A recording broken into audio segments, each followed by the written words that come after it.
Hi everyone, welcome back to the channel and welcome to, I suppose, what is a pretty old-fashioned Q&A. I used to do these Q&As back in sort of 2017, 2018, before live streaming became a thing. But actually I quite like doing this because it means I can actually answer all the questions and I'm not distracted by the chat. So really it's just me. I have a mug of tea in my Caesar's mug. I also have a strawberry and apple squash. So we're on the straight and narrow with no alcohol. Mind you, it is about 10:30 in the morning, but that didn't stop me while I was away, did it? So anyway, join me for all of the Q&A questions. We're going to start with YouTube, then move on to the social media channels, Facebook and Instagram. So firstly, I just went down the final video just to pick out the questions from the general comments. And can I just say thank you so much for all of the comments on the final vlog. 302 of them, and literally every one bar one was positive and extremely positive. So thank you so much. That is, I don't know, I just love reading things like that, and it really does make all of the effort worthwhile because this series was certainly a lot of effort was put in, as I'll probably touch on later on. Okay, so to the first question, this is from user UV3rd. Which Las Vegas casino is the unluckiest for you? Well, I think that's quite easy for me to come up with. It's Paris.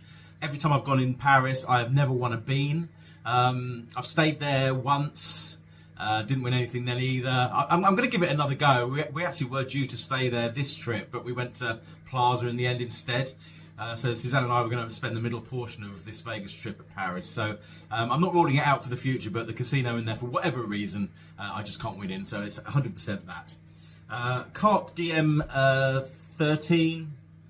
One for the Q&A. Have you and Suzanne ever discussed, once she retires, moving to Las Vegas? Thank you, Jules and Suzanne, for sharing this journey with us. Yeah, thanks, Jules and Suzanne, for everything you did with the vlogs. It certainly improves it rather than just having me in there. That is for sure. So thank you to you both. I can't really say thanks enough, particularly to Jules. Yeah, in terms of moving to Las Vegas, I've been asked that question quite a lot, and I've also been asked, will I ever move to America? I had a chance of moving to New York actually in the 2000s, early 2000s, with Citibank, who I used to work for. And that was a time actually I just got divorced. So if ever I was going to do something like that, it would have been then. But even then, it was something that keeps me, you know, I've lived in South London now for 25 years. I consider myself a proud Englishman and a proud South Londoner, really. And I can't ever see me moving away from South London. I love it here. We're right on the outskirts, so you wouldn't really know you're in London, but I'm within touching distance of everything I like to go and see and do in London. So the answer is no. I think you can have too much of a good thing. And just because I love Vegas and I love visiting Vegas for 7, 10, 14 days at a time, doesn't mean to say I'd want to have it around me constantly. Plus, I associate it with carefree gambling, drinking, eating, and clearly you couldn't be carefree every day of your life. I mean, I was carefree for the last 5 weeks, and that was that took its toll. But yeah, to do it permanently and then having to live a normal existence, if you like. No, I would prefer to keep it as a holiday destination that I love to go to, if that makes sense, rather than a day-to-day thing where I think the gloss might sort of diminish slightly. That's the way I sort of see it. Okay, next question. Dear ASMR Abby, how did you feel physically and mentally throughout the trip? I'm sure the lack of sleep, travelling, eating, boozing, etc. can all catch up. Also, did you and Jules have any disagreements while travelling together? Seems as though you two would be wonderful travel companions. Thanks for all you do. Can't wait for the Q&A. Well, thanks for the question. I think I amazed myself actually, just how I managed to stick with it, and not just stick with it, thoroughly enjoy sticking with it. At no time did I ever feel jaded. I mean, I felt a little bit tired, but literally after an hour's sleep, I was up, showered and raring to go every single night. As I think I mentioned in one of the Q&As with Jules, the pattern was, you know, we would meet either at 7 or 7:30 for an early start every single day. Now the only difference between Jules and I was that we both got roughly the same amount of sleep. The only difference is that I was drinking probably 10 to 15 beers a night. And Jules wasn't. Now I would never let that interfere with the trip. I mean, it's really a respect thing more than anything else. You know, if I can party all night and drink all night and what have you, the least I can do is show Jules respect, to turn up when I say I'm going to turn up, and get on the road when we say we're going to get on the road. So to that end, there was not one time where either of us were late, and I might have felt a little bit tired getting up, but nothing really that affected anything. I mean, we bought pillows and what have you for the back seat. I think I mentioned this at the beginning, and I honestly thought there would be times when both of us would sort of crash out in the back and fall asleep, but that never happened.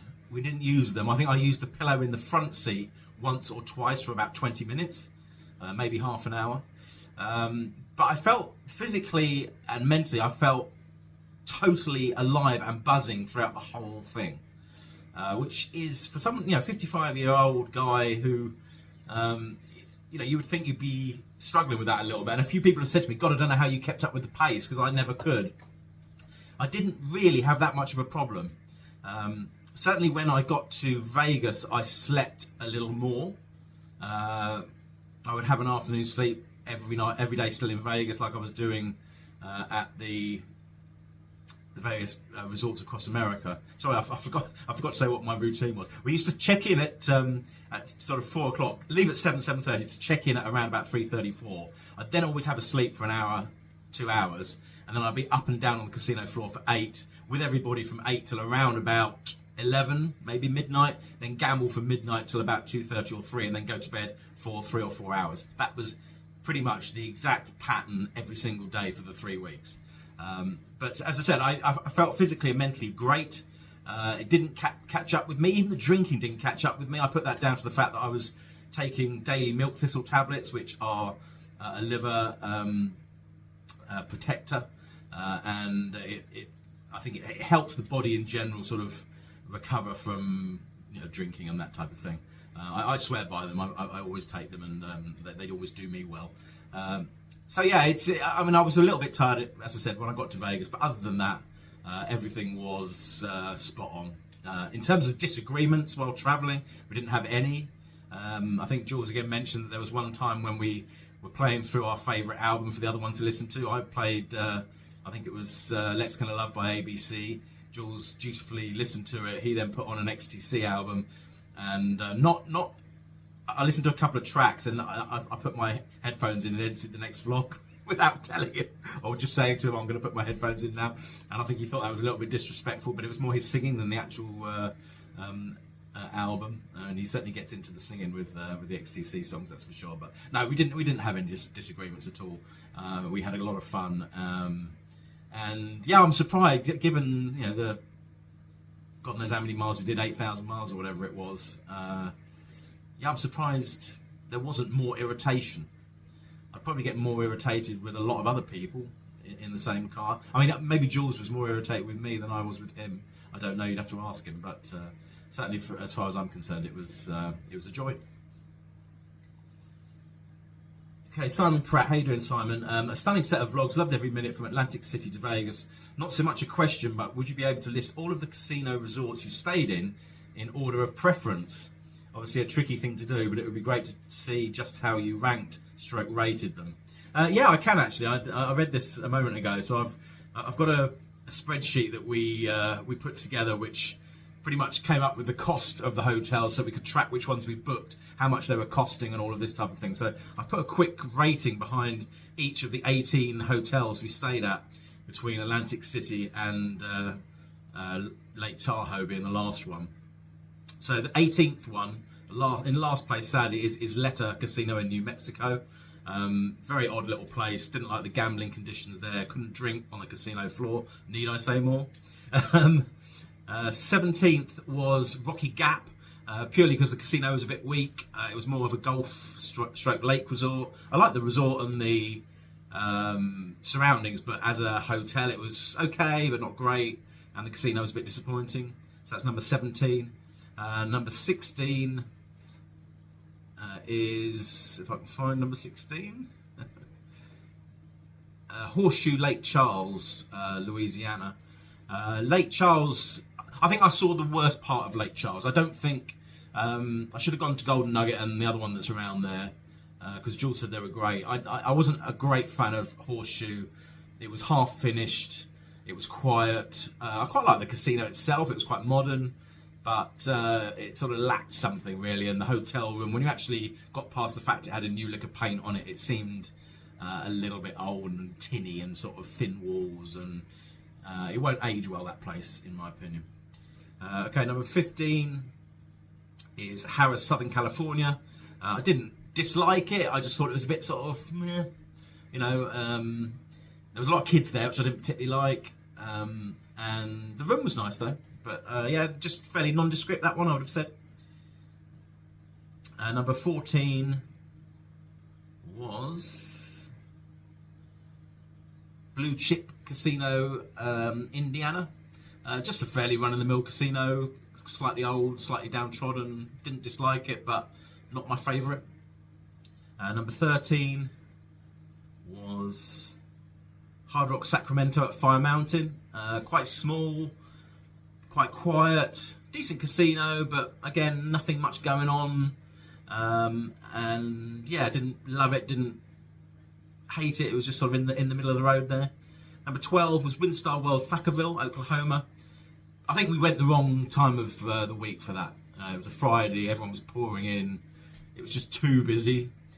And that was it really. I think if I'd have gone in on a Wednesday, I'd have probably really liked it. If I went back, it would be during the week, not at the weekend. Number 11, Horseshoe, Bossier City.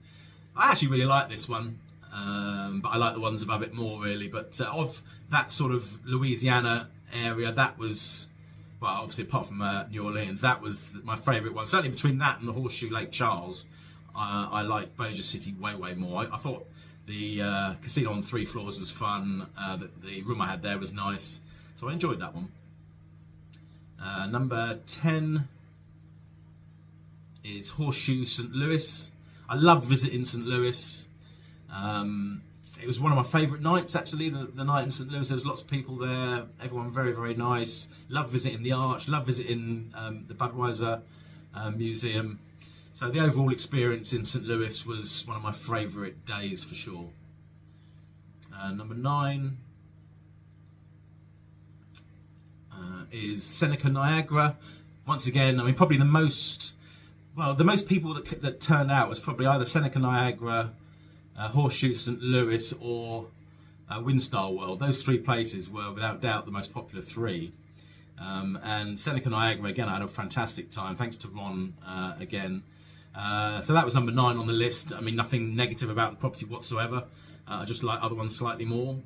But I love visiting Niagara Falls, and the whole evening was just wonderful, absolutely wonderful. Number 8 is Harrah's Acton. I really liked it there. A lot of people said they didn't like it. I like my room. I like the fact it was by the pool. I like the casino. Again, decent turnout there with a whole load of people. I quite like the casino. I just liked Arizona. I like that place for whatever reason. Number 7 is Harvey's Lake Tahoe. Just beautiful. Lake Tahoe itself, beautiful. Can't wait to go back in October. I'm staying at Harrah's then in October rather than Harvey's, but no, just really liked it. Had some good luck on the slots. The casinos were great. I'd quite like to visit all of them, like Hard Rock and everything there next time. But yeah, really loved Lake Tahoe in general. Number 6, Peppermill in Reno.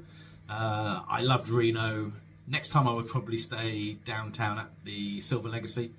But Reno itself was just wonderful for me. Loved it. Number 5 was Beau Rivage, Mississippi. Fantastic. My only regret there is that the weather stopped me sort of looking at some of the other casinos because I didn't really want to venture out and get stuck. Number 4, MGM National Harbor in Maryland. Loved it there. Really liked that place. Seemed brand spanking new. I had a fantastic room.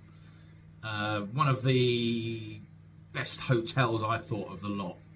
And the casino was up there too.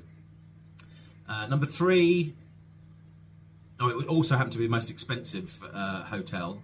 That cost me $349.40 to stay there, more than any other hotel that wasn't comped during the trip.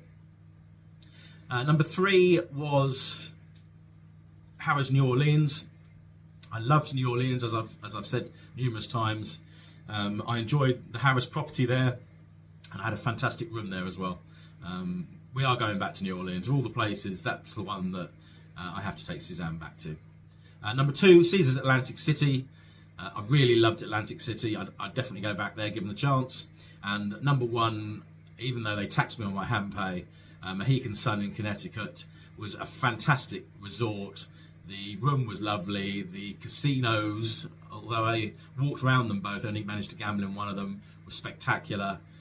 Everything. It was. I think that one was the choice of games was Winstar-esque, but it was a little bit calmer and therefore more enjoyable, and it was ultra smart. So that definitely is my favourite of the 18. So there you go, that's all those ranked. Okay, message from Kathleen Reed 5207. Huge thank you, Matt. It was an enjoyable ride. It was my mini series. Loved Suzanne and the Pooches. Sorry, that wasn't a question. I just wrong one. NJW 1968. Matt, once again, thank Fab Series. I have a few questions for your Q&A.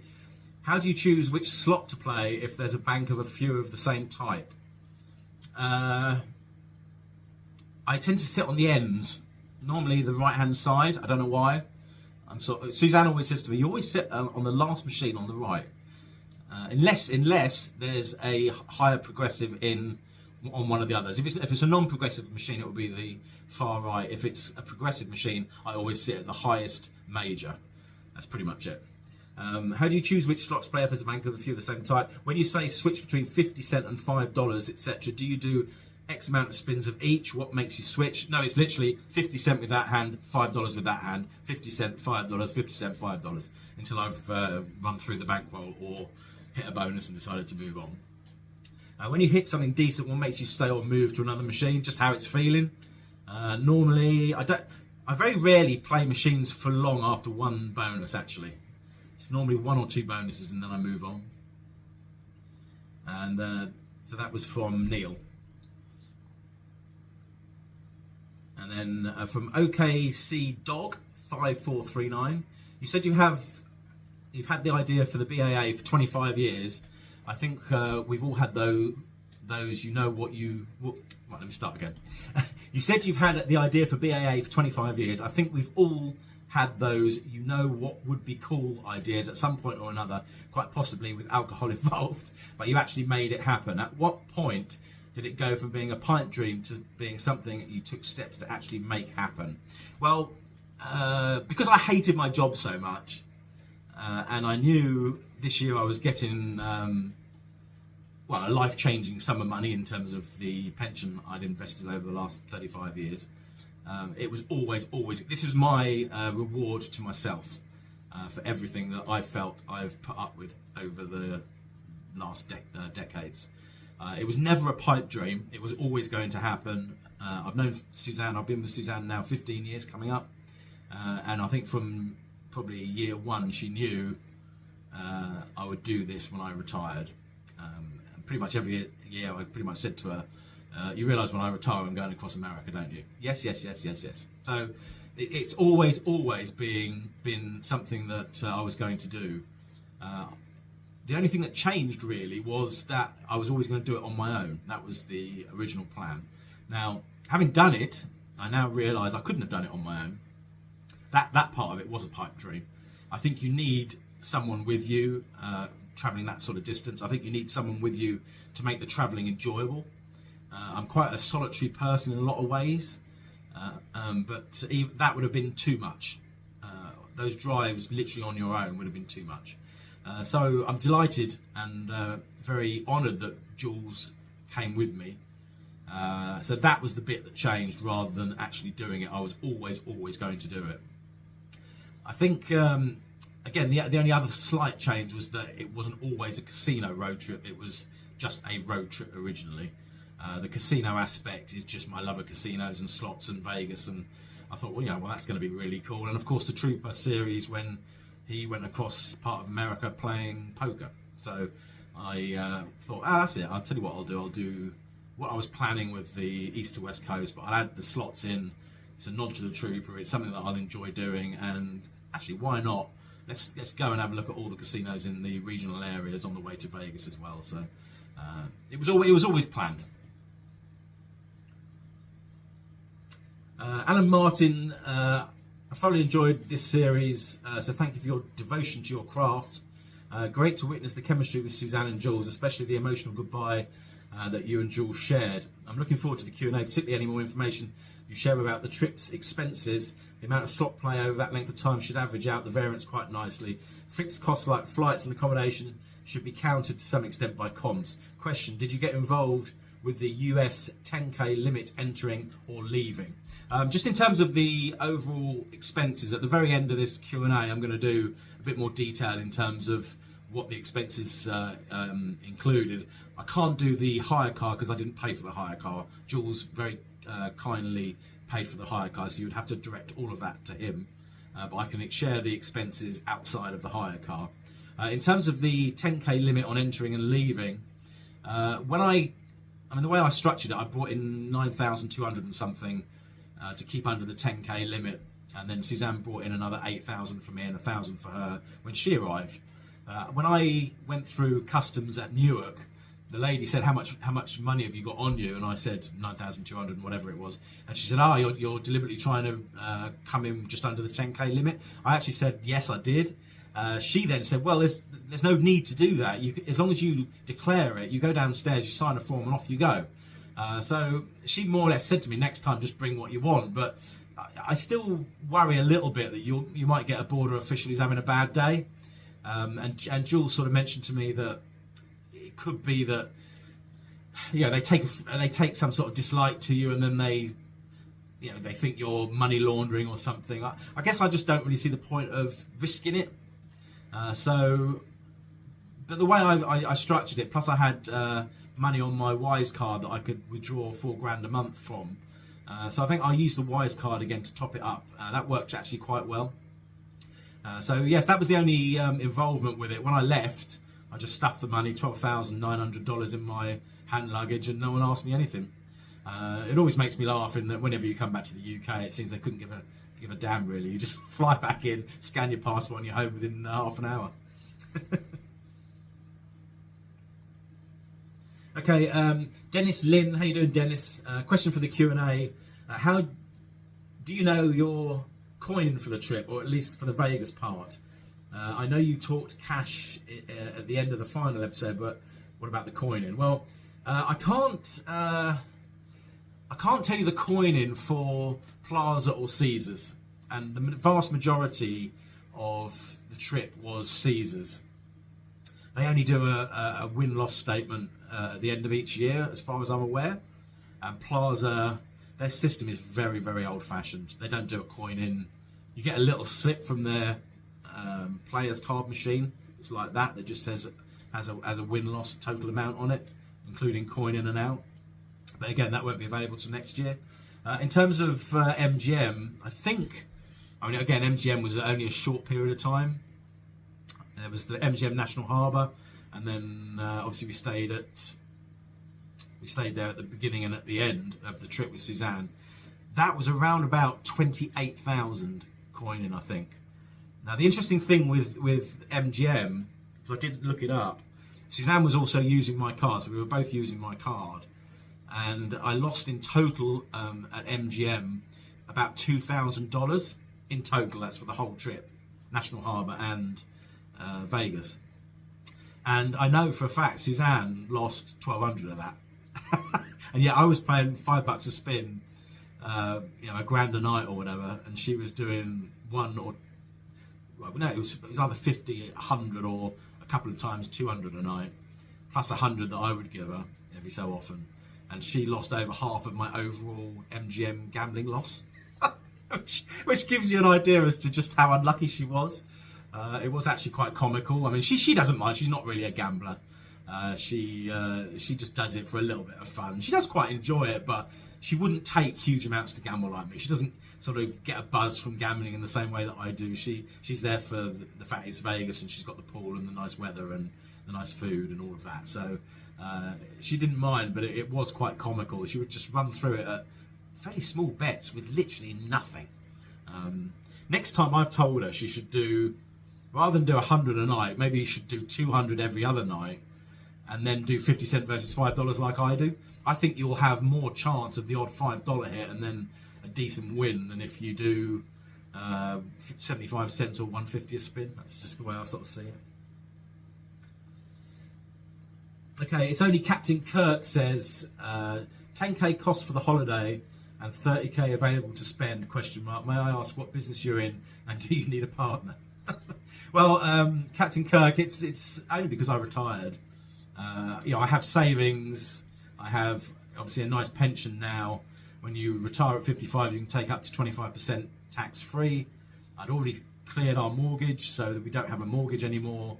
So I didn't have anything really to spend the tax-free element on. So I took about, I think it was 25 grand out tax-free, and took a bit from savings to make up the 35. That was it. So I've saved diligently and invested well over 35 years, which has meant that my pension is good. I won't have to worry about money again. So that's it. And the business I was in was banking, but it was purely because I stuck at it over 35 years and always paid in the maximum I could. And if they would match a certain amount, I would pay in and then they would match it or whatever. And working in banking, you do get looked after in that regard. Certainly if you stick around, it soon adds up. And Dennis Arsenault, don't know what we're going to do now. We looked forward to your adventure for the past 2 months. Great time. Glad you had a great time, and so did we. Well, thanks, Dennis. I appreciate that. And finally, Magic1707. Thank you for taking us along. I love the series. Questions: who took care of dear Ollie and William, and what does Suzanne do for a living? Well, Ollie and William go to a local kennels, I mean, actually, it's very expensive. they cost me about £750 for 2 weeks. It's like £25 each per day. But they're fine. They walk twice a day. We tell them what to feed them and how often to feed them a day and all that type of thing. So they were quite happy when they came out. We gave them some new toys, and they're now at home and downstairs sleeping as I record this. What does Suzanne do for a living? She works in HR. She used to work in banking like me. She was a branch manager for Santander for 30 odd years as well. It was the only job she ever had, and she was made redundant in 2021. So she got a nice payoff there as well. And she has her pension. She's a couple of years younger than me, so her pension kicks in a couple of years' time. But now she works for HR and will just stick at that for the next couple of years until she's in the same position as me, really. And Phelps Travel, how you doing, mate? Sorry if this is a repeat question. I'm really interested in if it's worth applying for an ITIN number before we next visit Vegas. Seeing some of the smaller casinos being a bit unaware of the UK tax legalities.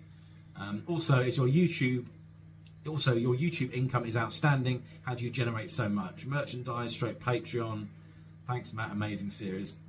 Cheers, Chris.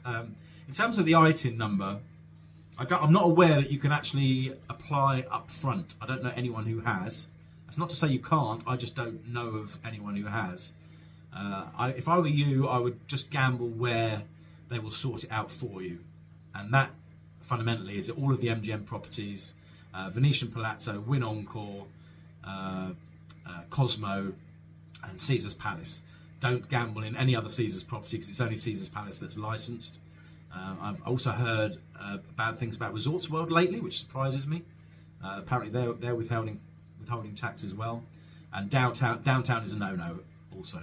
I think Cirque are waiting for their license to come through, someone told me. But as things stand, there's nowhere downtown that will sort it out for you. So really, you're best off sticking with MGM for now. And then if you do hit one, you'll get it. And then once you've got the paperwork through, you're good to go everywhere. And in terms of the YouTube income, yeah, I mean, as I said, it was about $6,500 over for the months of June and July. It will total around about $6,500, which is about £5,000. how do I generate so much? It's purely adverts on the videos. There's a little bit of channel membership in that because it's all lumped together, but that's only about £100 a month, if that. So most of it, 90% of it is ads, which I now, in every single video, I delete the ones they put in automatically and I add them in manually at natural breakpoints, and I try and limit it to sort of 3 or 4 every 30 to 40 minutes. So it doesn't, hopefully they weren't too overwhelming. I pay for YouTube Premium, so I don't see them anyway on mine or any other person's videos, but I try and do it so it still earns me a bit of money but isn't too distracting to the people that watch, and I hope I get the balance right. It is a balance. In terms of merchandise and Patreon, Patreon is a separate thing. Fundamentally what I try and do with Patreon and channel membership is I do the periodic free group pulls, which cost me about $900, and over the course of the year that really eats up most of the Patreon and channel membership money. I didn't do it this last trip, but I will do it the next one, and I did do it the one before. So I don't really make huge amounts off Patreon and channel membership, and I don't really want to. I really appreciate everyone's support, but it's more I take the money and then I try and give most of it back. So hopefully people win the group pools moving forward at least once. And the merchandise, I make a bit of money off t-shirts. In fact, I can tell you how much I've made off that if you like. Where are we? Here we go.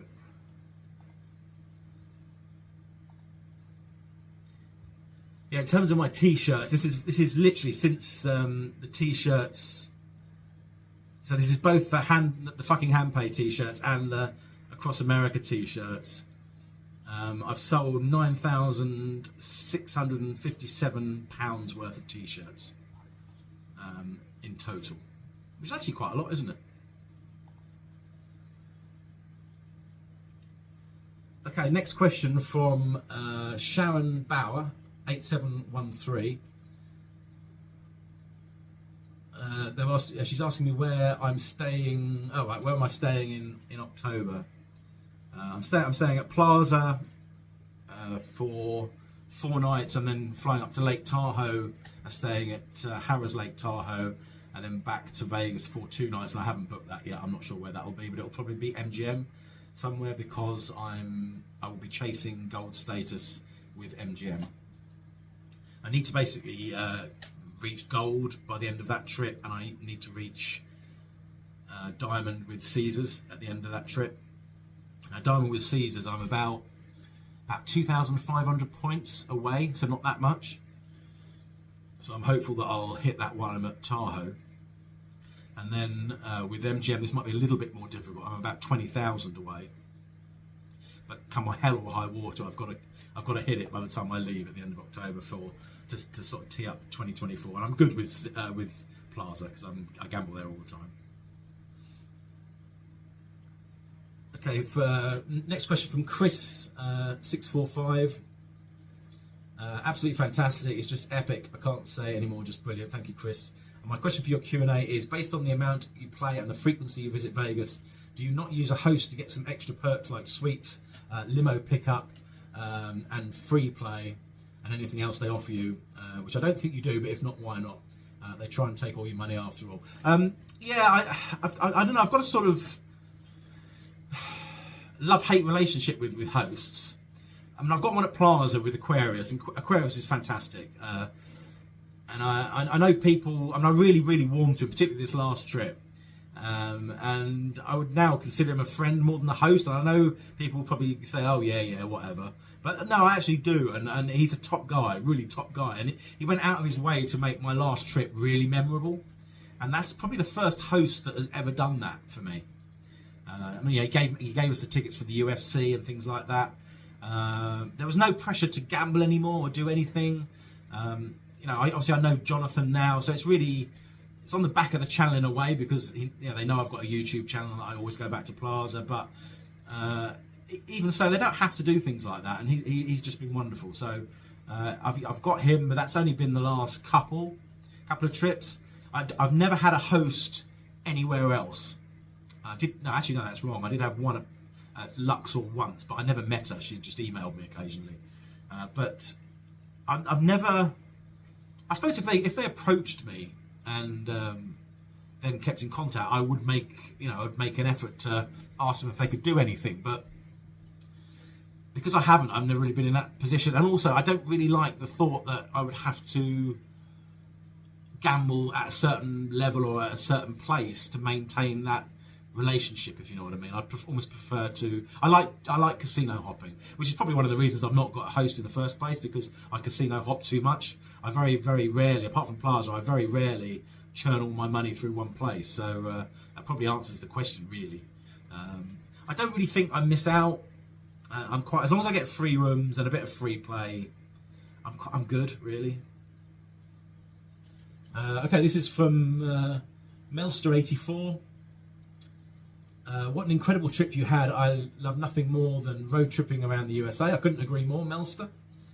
Being from the UK, there's not many data plans for the USA. What data plan do you use for your trip? I've got a Vodafone unlimited data plan, and that it gave me, I think there's a fair use on it of 25 gigabytes, something like that, for a month. I went over it to the tune of about 50p, but I did look to make sure. I did get a warning message midway through, or towards the end of one of the months, and I set it to Wi-Fi only for a couple of days until the month was over and I was on the new month. But that pretty much does most of it, as long as you don't start trying to upload vlogs with it. And it costs me, I don't know what it cost me, 30 quid a month or something. I don't know, something like that. David Murray says, thanks for 5 weeks of pure entertainment. Glad it was everything you wanted and more. My question is, Vegas circa 2003, 2013 or 2023, which is or was your favourite and why? That's a really good question. I would say 2003. I can actually, in fact, just bear with me and I'll tell you where I stayed in 2003, because it's on another spreadsheet. 1 second. Yeah, 2003 to me, it was when the south end of the strip was buzzing. You know, you've got New York had relatively recently opened, in the last 3 or 4 years anyway. Excalibur and Luxor were brand new, still themed. You had Mandalay Bay just opened. That was where everything was. It was just fantastic down there then. Around about that time was when we first discovered Stardust at the top end as well, so that was really exciting. I'll tell you where. Okay, in 2003, I went 3 times. Now, the reason we went 3 times, I remember now, is because my ex-wife lost. She lost a baby around then. Actually, God, yeah, I do remember that. Yeah, 2003. We found out she was pregnant in the first trip, and she lost it between the first and second trip. And we ended up going 3 times for the first time ever, really, as compensation for that event happening. So anyway, we went to Flamingo in February 2003. June, we went to New York, Mandalay Bay, and Stratosphere. We couldn't stop winning that trip either, that one. And then September, we went to Luxor. So, as you can see, there were really, New York, Mandalay, and Luxor were 3 of the places we stayed in 03. So it really was all down there. And actually, I'm looking at my spreadsheets. Stardust, we stayed there the first time in 2004, as it happens. But yeah, I was 100% 2003 for those reasons. It was quite a magical time to be in Vegas. It was all new and fresh and themed and exciting, and yeah, everything. Some of the hotels now, particularly Luxor, this last trip, were looking pretty jaded. But there was none of that then. Timdale77, awesome series question. Now you are retired, do you anticipate still going $5 a spin for all trips, or will it be back to a combo of $2.50 and $5 like before? I think I'll probably stick at $5 mostly. I had pretty good luck on it, you know. As I said, even though I didn't get a solo hand pay, the mid-range wins on the $5 spins, and when I say mid-range, I mean from 400 to 800. those were daily. I think if you look at all the trips, I don't recall many days where I didn't have at least 400 and something bonus each day. And that really kept me going. So I think, yeah, I mean, I think with all of it, if I was there for 10 days, I went through 3 days at $5 a spin, losing my arse, I would probably revert to 250 for a bit. But whilst it's good and I'm within budget, I think I'll stick at $5. And this is from Susan VP. Congratulations on such a successful and memorable trip. Look forward to your vlogs each day and every day. Suzanne looked wonderful, she did, and loved all her shoes. So did I. Question: what is Zorkfest? Well, Zorkfest is a conference that celebrates casino loyalty, really, and how to get the best deals, both flight-wise and hotel-wise. So it's based on comps and upgrades and things like that. So it's Michael, who runs the Travel Zork website, is an expert on that side of things. I'm actually not so good on that type of it. I don't really go for, apart from the regular points on Virgin or BA, I don't. That's as far as I go with trying to get free flights. I don't collect Avios or anything like that. I'm probably shooting myself in the foot, but I just never have.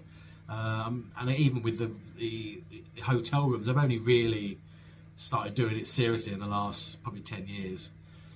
But it's a really interesting conference. There's some great discussions around that type of thing. So this is the second one I've been involved with. Very much looking forward to, as I said, going back to Lake Tahoe, and there's a VIP sort of Rat Pack style dinner there and all that type of thing as well. Lots of gambling in the evenings. I'll do group pools. So it's not just all about the sort of learning sessions around casino loyalty. It's a very much a social event as well. And the evening really is dedicated to gambling, as everyone there is into that as much as saving money on actually getting to the gambling destinations. Okay, next question. We've got Mike Furlong. How you doing, Mike? I just wanted to know, what is your favourite room you've ever stayed in Vegas, and what was the exchange rate when you first went in '97, and what is it? What it is now? I think I know which trip it was. Mike from St Helens. Love your vlogs, best on YouTube. Thanks, Mike, and thanks for all your positive comments throughout. I appreciate it. In terms of favourite room I've ever stayed in Vegas, probably it's got to be Cosmo, really. Just the balcony. The rooms are great. It's got to be Cosmo for the balcony, really. And in terms of exchange, and I don't know what it was in 1997. Well, it was 1998 when I first went.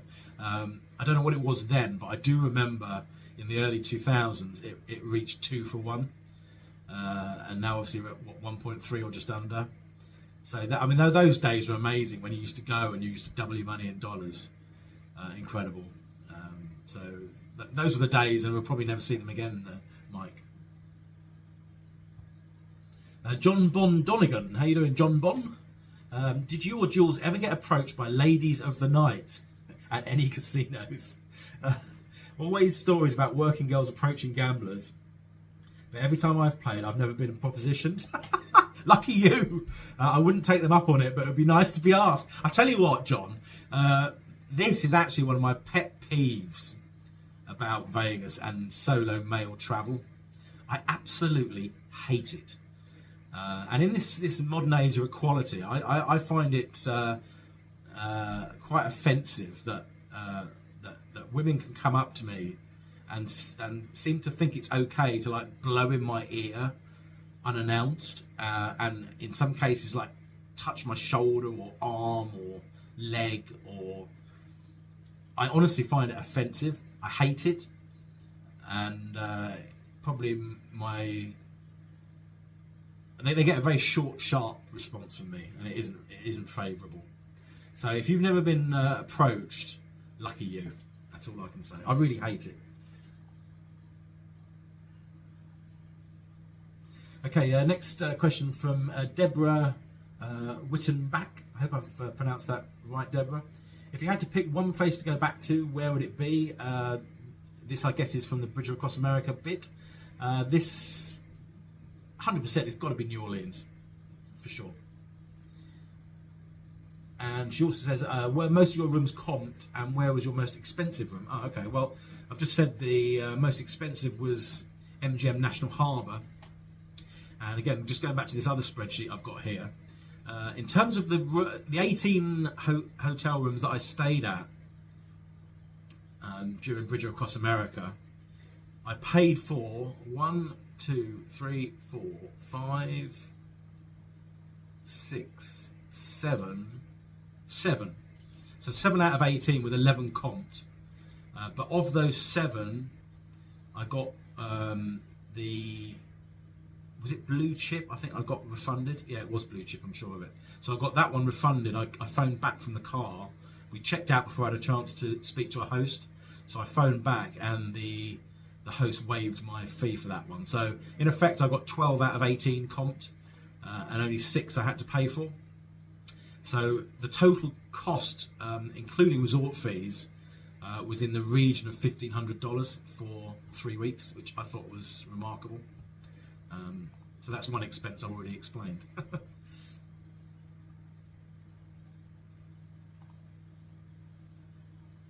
Okay, next question. Okay, hi Matt, love the channel. This is from Nick Otten 6519. Absolutely love your style of gambling. Drink, spin, repeat. My question is, in Vegas, have you ever been cut off from the casinos for drinking too much? And if so, where? I myself never have, but probably would have understood if I was. Okay. No, never, no. I get very drunk, but I'm not someone who's particularly leery when they're drunk, so you wouldn't necessarily know. I mean, I might slur my words a bit, which you obviously hear on the vlogs, but that's about as far as it gets. So no, I haven't ever been, no. Actually, that does remind me. It was at Lake Charles. You might remember there was a whole load of cowboys there that night at both Harvey's and Harrah's, and I'd moved from Harvey's to Harrah's, and you have to go up the escalator to go to the restaurant, and there were 3 young lads who had clearly been drinking heavily, isn't the extreme, to the absolute extreme. There was a bench outside the restroom. One of them was sat on the bench, literally throwing his guts up. Another one was sat next to him, and as I walked into the restroom, he barged past me and started throwing his guts up in the toilet in there. And then their friend seemed sort of semi-okay. And as I came out and I turned around to the friend, I said, "I'm sorry, but this is just disgusting." And he just looked at me and said, "It happens sometimes." Well, I'm sorry, it's never happened to me. To me, part of being a man is holding a drink, and to get to that level is appalling. So I wasn't very impressed with that either. So ladies of the night and people that throw up because they can't handle their drink is not a good combination. Okay, Frank Driscoll says, what is the name of the song during the air montage? That's at the end of the last vlog. I can't recall just now, Frank, but what I will do, if you look in the description to this video, there will be the name and artist there. And the Carls, K-A-H-L-S, looks like your flight landed nearly 3 hours past its scheduled arrival time. If it did, you're both entitled to compensation. Make sure you claim. Will be worth about £500 each. Funny you should say that. I've got a little story about BA. I've not been very impressed with BA for a while now, and obviously with Suzanne's flight going out being cancelled, and then on the way back you could tell they were desperately trying to get the thing to take off so that they were less than 3 hours late, because if they're less than 3 hours late landing, they don't have to pay any compensation. The thing that annoys me about all of the airlines is that when you land and you're late to the point where you know that they're due to pay you compensation, they never tell you that, do they? I mean, you could say, well, why should they? Well, they should tell you, because you're entitled to that money. And really, for me, I mean, half the time you can't shut the pilot up, can you, at various points during the flight? It wouldn't hurt them to say over the tannoy at the end, really apologise for the excessive delay to this flight. Please head to ba.com to register for your compensation. Of course, they don't do that because they just want people to forget about it and go on their merry way. But Suzanne and I both put in claims She put in the one for the outward flight, and we both put in the return, which, depending on which source you looked at, it was either 3 hours and 2 minutes late or 3 hours and 9 minutes late landing. Either way, it was above 3 hours. So, to cut a long story short, we put our claims in. Within a week, I got a letter saying, congratulations, well, not congratulations, but we've looked at your claim and you qualify for £260 compensation, which I actually thought was pretty good. For a 3 hour delay, 260 quid, not bad at all. So that's now in my bank account safely. On the flip side, Suzanne has heard nothing, either from the outward flight, which is now, almost a month old, or the one coming back with me, and I've already got my money. So the whole thing is a shambles. She's a bit annoyed about it. She sent chasing emails up, and they just say we're busy. But why have they looked at mine, not only looked at mine, but then paid me, and then looked at hers, or maybe not even looked at hers? It just doesn't make any sense. Surely it's, if they know it's over 3 hours late and you're due 260, it can't take that long to just sift down the booking reference numbers for that flight and just pay them all at the same time. So anyway, Suzanne will get it. I'm sure she'll get compensation eventually, but so far nothing. But I've got mine. Luke Nicholson, who's a fellow Sheffield Wednesday fan. How you doing, Luke? Great vlogs, Matt. Been a thrill watching the past 5 weeks. My question for the Q&A: did you ever get round to playing blackjack at all? I remember you saying you may give it a go. I didn't actually, no. We did sort of talk about maybe doing it, but no, I never did. It doesn't really excite me too much. I don't know. And it's too much like hard work. I just enjoy the slots too much, really. Jules is fantastic at blackjack. He knows what he's doing and all that. But I did sit with him for a little while he was playing. Didn't last long though. Next question from the Insane Chef. How you doing, Insane Chef? Great job with the vlogs. I always look forward to the content. It's like getting Vegas Christmas twice a year. I'm curious as to what place, restaurant, roadside attraction, etc. did people suggest to stop at on the road that you didn't get to stop at that you wish you could have? That's an interesting question. I think one of the things about these type of trips, particularly if you're advertising it and you're on YouTube, is everyone has an opinion. You're either, and most of the opinions are you're doing it wrong. And it did make me laugh reading a lot of, you should have come here, you should have gone there, that place is terrible, that place is not worth your time. Everyone has an opinion. All I can say is this road trip was absolutely 100% how I wanted it to be, and we executed it absolutely 100% as we wanted to.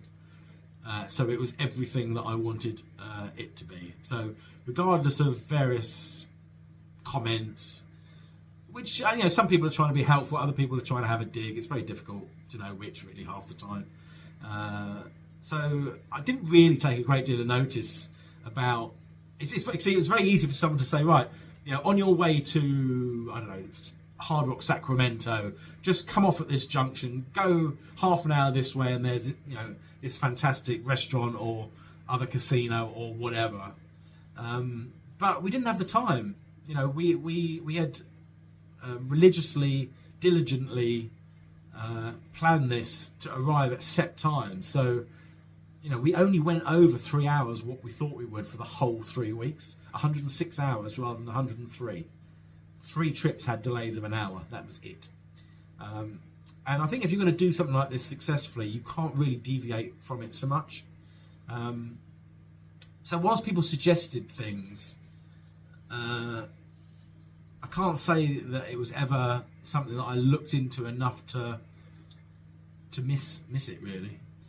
I guess I wish I'd had more time at San Diego Beach, but that was more because we added it in, and it was a last minute thing, and I would have quite liked to have stayed there longer than half an hour. It was a lovely place, really nice place. So to stay there for a night would have been great. Actually, with no casino, it would have been great. but that was probably it. The road trip itself was absolutely what I wanted it to be, and I can't stress that enough. Purely because I've, not just on YouTube, but on a few other forums, I've read comments about how, we didn't know what we were doing really. So, but we did, very much so. Okay, Richard Stander. Thoroughly enjoyed you taking us along. Definitely an epic trip. Thank you so much. Just a question for your Q&A. What was your favourite property and then your least? So I've just gone through that with the ranking. So I hope you managed to listen in on that, Richard. Vicky Sharp. How long have you and Suzanne been married? Do you have children? How old are Ollie and William? Thanks for all you do. Thanks, Vicky. Well, Suzanne and I, we're not married. We've both been married before. We've been together 14 years, 15 years. It'll be in March next year. We don't have any kids, no. Suzanne has two, a son who's I think 24 now, and Francesca, who has recently graduated, who's 21. I don't have kids. I've never really wanted kids. I'm a bit, I think I'm a bit too selfish. But ever since I'm sort of 16, 17 years of age, I always used to say to my parents, I'll never have kids. And of course people say, oh, don't be silly, you'll change, blah, blah, blah. I've never really changed, and it's just not me. But having said that, I love my dogs, and they are my furry children, really. Ollie is 6 and William is 4, and we love them. We love them. We will always be Basset owners. So yeah, even if one of them was to pass away, heaven forbid, we would get another Basset for sure. We just love the Basset breed. They are so mischievous, so loving. They're just hilarious. So the way I talk about them, you can tell they're really my kids. Josh Ray Slots, how you doing, Josh Ray? A great vlog series, just outstanding. I've watched them since almost the beginning of your vlog, Vegas vlogs. My question is, what were your thoughts on tribal gaming versus corporate gaming, such as MGM, etc.? I live in Oklahoma. I haven't been to Vegas in 3 years. Used to go once a year, but with our resorts here, just haven't made the trip back. Yeah, that's interesting actually. I mean, the first thing is the tax. They seem to be able to do what they like with regards to certainly the tax situation. That was probably the most upset I was. Well, not probably. It was the most upset I was throughout the whole holiday. I was absolutely hopping with rage to the point where I'd happily have jumped on the plane and just travelled to Vegas and not gone anywhere else. I was so angry. It wasn't the fact. It wasn't the amount. It was the principle and the fact that they didn't know what the hell they were doing. But that I don't actually think that was necessarily to do with the fact that it was tribal. I think it was. I mean, we had a similar issue that you might remember in Harvey's, and that's Caesar's property. So I think once you go outside of Vegas, people just don't know how to handle foreigners and the tax treaties and all of that. They just don't understand it. They don't probably come across it very, very much. I'm not a great fan of these bingo card style slot machines. I did see them at WinStar, and I have played on them before in a tribal casino in Palm Springs some years ago. And they also had them at Isleta. In the only games you could play in areas where you could drink alcohol in Isleta were these bingo style machines. So they had like a Locket Link. It was exactly the same, like the Nightlife Locket Link, but it has a mini bingo card on the bottom, and the results of that bingo card, for those that don't know, dictates whether you win on that spin or not. It's not a random number generated to the same degree. And every time I've played on those bingo games, I've never won $1. Even going back to the early 2000s in Palm Springs when I used to go there quite regularly. Just a waste of time. So I would never play those bingo slots in a month of Sundays. Other than that, I didn't really think that there was a great deal of difference between the casinos that were tribal and ones that were corporately owned. It's just I just think they I suppose tribal, they don't have to adhere to the sort of federal rules and all that type of thing, do they, so much? But I don't have huge experience of it, but those are the things I noticed. Okay, next question from Red Rock PE. I know this isn't just an easy decision, but don't you think with all this momentum and your subscriber total at an all-time high, that moving to Vegas and doing this as a side hustle would be plausible? You're retired, you love Vegas, and this seems like an unbelievable opportunity that I know myself I wouldn't pass up. Well, I've already said I don't want to move outside of London. Well, I don't want to move outside of the UK, and I don't even want to move outside of London. So I'm not with the YouTube thing. I'm not one of these. The modern YouTube. I think the difference between the modern YouTubers and those of us that have been doing it, 9 years in my case, since the beginning, is from the beginning with me. It was nothing. It was never to do with money. It was to do with, and I think the beauty of YouTube is that you can connect with people that have the same interests as you. Same as forums and things on the internet in general. So if you're into football and you support a specific team, you can interact with other people that support that same team. In this case, Vegas, I can share my passion for Vegas via video and interact with like-minded people. That to me was what it was all about, and absolutely right now 100% is the same. Now, as things have progressed, of course, with the whole monetization thing, I mean, I've only monetized since about 2019. I didn't even have it switched on until around about then. Okay, I'm now earning what I would consider to be a good amount from it, but it's not anything I really want to grow any further. I'm more than comfortable with the level that the channel's at. So yeah, I don't want to get it into too much of a business. That's the thing. It should still be all about me enjoying filming the videos and sharing them. I mean, if I'd done this, put it this way, if I'd done this road trip and not vlogged it, I would not have enjoyed it as much. That's the best way I can describe it. Doing the videos, putting them up, keeping up with the comments on the road was a real big part. I mean, I used to read them out to Jules every day. We used to have a little session of reading out the YouTube comments or any interesting ones, and it was a real enhancement to the trip. So that I love, and I love doing all of it. And I mean, I'll be honest with you, my initial plan with the channel was very much that this retirement road trip would be my final series. And I think even up to late last year, I wasn't going to announce it, but I was really going to do this series, get to the end and say, right, that's it, I'm off, that's it, done. I can't top this, so there's no point trying. Goodbye. That was the plan. And I still don't think I'm going to ever top this series. I just don't think it's going to be possible. So I'm not even going to try. But I enjoy it so much, I think I would miss doing the videos if I stop them. So because of that reason, there's no plans to stop now. And actually, the other interesting thing with it is that normally after a Vegas trip, I get home and I'm sick to death of vlogging for about a month. I don't want to even look at YouTube. So, no, get me away from it. But funny enough, this time it's not been like that.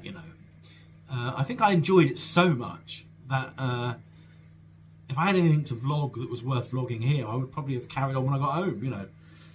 Which is why I'm doing this Q&A, and I don't mind doing that either. So I don't know. I'm just going to do it for as long as I enjoy it. But it's for a very long-winded way of saying it's not about momentum or making more of it than is currently there or anything like that. It's about just maintaining things and enjoying myself doing it as a fun hobby in retirement rather than anything more. And to meet so many people that enjoy them, I couldn't stop for that reason anyway, because it was so heartwarming to hear the stories from people about how they were either helped them through rough times, or how people just look forward to them so much. And when you hear it night after night firsthand, I'd be pretty selfish to stop, really. So no, it's going to carry on indefinitely. Mick 1028, Matt, my question for you is: any time during your travels did you feel unsafe? That's an interesting one, Mick. No, I didn't. No,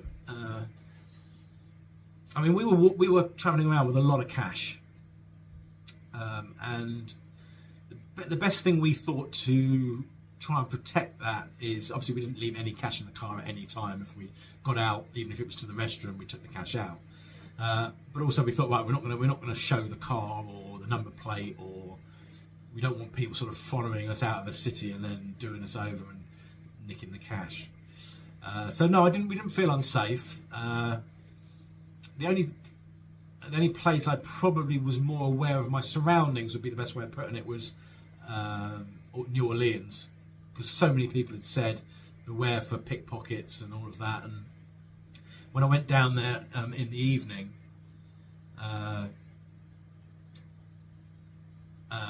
obviously I had the camera waving around, and I was filming and all of that. So I was very aware, trying to be aware of who was coming up behind me and whether anyone was going to whip the camera, all that type of thing. No, obviously no one did. But I wouldn't say that was unsafe. That was just being careful in my surroundings. But no, I didn't find anything unsafe at all. I think coming from London, growing up in London, regularly walking around the sort of Soho area of London, all times of the day and night, you sort of get. I would say I'm quite streetwise, really. I think I can read situations pretty well. So no, I didn't. Glenn 7887. Thank you for the last 5 weeks of awesome videos. Do you have plans for a Bridger Across America Part 2? Were there casinos that you wanted to visit across America but couldn't fit them into your plans this time around? Yeah, I mean, I think, again, as I mentioned earlier, in terms of, why didn't you go there, why didn't you come here type comments, there's a hell of a lot of ways you can do this across America. In fact, Jules did come up, or has come up, with a second route that doesn't duplicate any of the first route. Now, do I have plans for part 2? I mean, we have spoken about it, but I would say no. I mean, if we did, it would be in 5 years' time. But by that time, I'll be 60. Do I really want to do this again at 60? Am I going to be in the same sort of space where I can cope with 4 hours sleep for 3 or 4 weeks at 60? I don't know. And also, I think this was so special. If you do things multiple times, you're never going to have the same thrill that you had the first time, or you'd have to go some to have the same thrill. This was such a thrill, and such a lifetime ambition fulfilled, that I just don't think part 2 would hit those heights. So there's something to be said for having this memory and these videos to refer back to, and not trying to replicate it. So as things stand now, I would say no.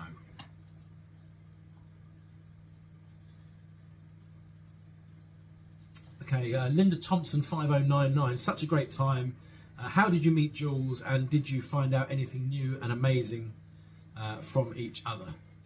Well, I met Jules. Jules came to a couple of my early group pools around 2019, and he kept turning up, I guess because he was in Vegas at the time.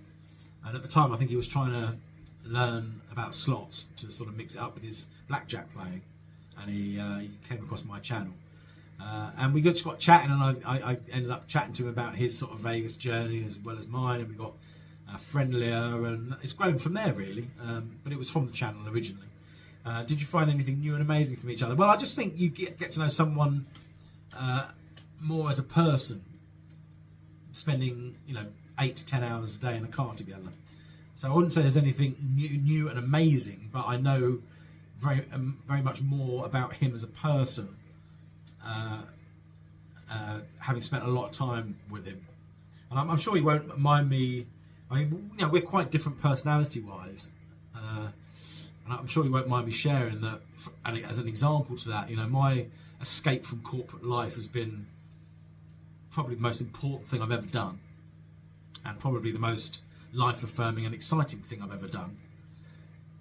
Whereas, you know, he doesn't really have any great ambition to retire. So it's interesting how people have different experiences and what have you from each other. I think he's happy to carry on working and just fitting his Vegas trips in at weekends and everything else. So, you know, people are different, and you know, you don't all want the same things. But we have a lot in common, and we both love gambling in our respective ways. We both love casinos in our respective ways. He's probably more laser focused on it than I am. In fact, he was back this weekend, just gone. And as he messaged me to say I'm on my way to Vegas again, wish me luck, which he always does, I just sort of shook my head to myself, and I just thought, there's no way I'd rather not. I'd want to be less than there. So I was totally done with Vegas. I don't want to see a casino for a little bit of time now. As much as I loved it, I'm now totally focused on being at home. I sat out in the garden on Sunday, and it was nice weather, and I poured myself a beer, and it was like, oh, this is what I've really missed. Sitting on my patio with the dogs, with the grass nicely cut, with a beer in my hand. I wouldn't swap this for the world. So I do need a bit of a break from casinos, I think, and I think Jules could probably pretty much go every weekend and never get tired of it. So there you go. Again, it's slightly different views, but we're very similar in a lot of ways. But I thoroughly enjoyed getting to know him on a far more personal level than obviously based on the amount of time I spent with him before that. You get to know someone a lot more. And then Mank Manny 698 enjoyed every minute, best series yet. Just a quick question for the Q&A. Do you think you were up overall on Huff and More Puff? I actually think I probably was.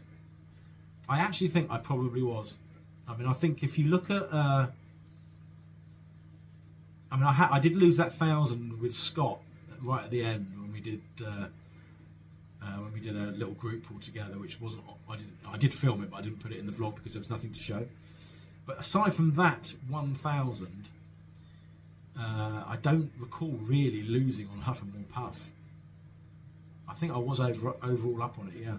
And one of the reasons, I play a lot of that and a lot of Dragon Link, and I make no apologies for that. And all of my big wins come on either Huff and More Puff or Dragon Link. All of them, every single one, or Lightning Link, whichever, but a Link game, a traditional Link game. So I will always play them for that reason. Some of these other games, they're appalling, really. So you're never going to get a hand pay on some of them, I'm sure of it. But yeah, I did very well on Huff and More Puff in answer to your question. 28 Farmall. Thank you, Jules and Suzanne, for this epic series. Words can't describe how happy I was every day seeing you, that you had posted another video. I'm definitely going to have withdrawals now. Can't wait for October. Question was, did you get very emotional when you left the last day? I would actually say no. I think by the last day, I was ready to go home. That's not to say I was desperate to get out and go home, but I was just ready to go home. So I was actually really keen to get on the flight, get home, get my dogs back, and get back into English life, really. So no, I was very, very emotional saying goodbye to Jules. Actually, far more so than even came across on that finale vlog just before the Ocean's 11 sketch. I was actually dreading doing that summary because I just thought I was going to break down uncontrollably.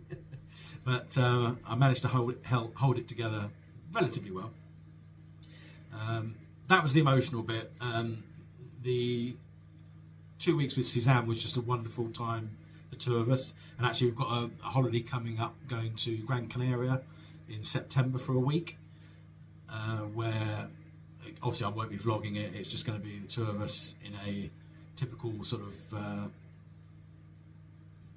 European resort, drinking, eating, and whatever. So we're looking forward to that as well. But no, there's no emotional. There's nothing emotional about leaving then, because I love my home. That's the thing. I think this is. I think the one thing, and this is the last thing I promise I'll say about retirement or my old career, is the one thing I will never ever stop feeling thankful for. Whether I'm alive for 5 years, 10 years, or 25 years from now, is I get to wake up every morning now and think, how am I going to spend today? What do I fancy doing today? And that might not be very much, but the fact of the matter is, my life now is completely in my own hands with that, and that will never ever get old, and I will never ever stop being grateful for that freedom. And again, I think that's the difference between what I was saying about Jules's outlook on work as to mine. I love the fact I don't answer to anybody, and that's just my personality. I'm very much someone who fights against the grain and against any form of control. So so therefore, what I'm trying to say is, flying back home, it's not like I'm going back to something I don't want to do like I used to. I used to hate getting on the plane. In fact, I used to hide my suitcase in the room so I couldn't see it, because even seeing my suitcase in the room in Vegas would remind me about the fact I had to go home to work and therefore work. Sorry, go back to home and therefore work. I used to hide it in the closet or under behind a settee or something. And once we checked into Tropicana, and they gave us a room in the tower at the back of Tropicana. This is 2010, and I could see the airport from the room window, and I asked to be moved to a room at the front that was looking at the strip, because I didn't want to see the planes take off, because again it reminded me that I would very soon be at the airport on the way home back to work. That probably gives you an idea of my state of mind about work and how desperate I was to get away from it. Now I don't have that. I'm quite happy to go home. I love my home. I love my day-to-day existence. There is nothing not to like. So there's no emotional or sorrow or anything about leaving Vegas now, which is actually quite weird, but nice. Okay, full Monte Carlo. Wow, I really miss these vlogs. I always go to Vegas, and when I get home I feel like I have to detox from the alcohol, food and lack of sleep. What did you do to get back to normal after 5 weeks of living the good life? And were your dogs mad at you when you got home? The dogs were not mad at us, no. They were delighted to see us. They had a good shower, because they stunk of kennels, you know. So they were nice and clean, and they were delighted to be home. They got some new toys and all of that. In fact, I'm going to put at the end of this Q&A, I'm going to put a very brief video of the dogs which I filmed after I finished the last vlog, which I would have put at the end of the last vlog. It's hilarious. There's William and Ollie playing with a new sort of toy we'd given them, and William literally pulling Ollie along the floor trying to get it off him. It's hilarious. So that will come at the end of this video. But they were far from mad at us. In terms of getting back to normal after 5 weeks of basically pissing it up the wall, well, I'm drinking squash. I'm not on a complete detox, but I'm trying not to drink alcohol during the week and just save it for weekends. But other than that, nothing much has changed. I'm back in the rhythm with the running I've got a treadmill in our garage, so I do that 3 times a week. So this is my first week back, so I've done 2 out of the 3 for this week so far. So that's pretty much it, really. And Kay Yeman, are you still driving Uber for your income? Just curious. Yes, I do. I do that. I started back again this week for that. But again, it's very much on my terms. I'll only do 3 days a week maximum. And when I say days, I always start early because it gets me out of bed. So I start around about around about 5 o'clock in the morning, but I'm home by 10:30, and then I have a sleep for an hour or so, and then I've got the rest of the day. So yeah, I do that 3 days a week, and I'm going to carry on doing that. Yeah, probably for another couple of years. I won't renew my license for a third time. This is the second license I've had, but I need to change my car at some point. So, and I don't want to then have people clambering in the back of it. So this will be the last license I do, which expires at the end of 2025. So after that, I'll have to either stop. Well, I will stop doing that and either do something else or be even more retired. And then user GY8P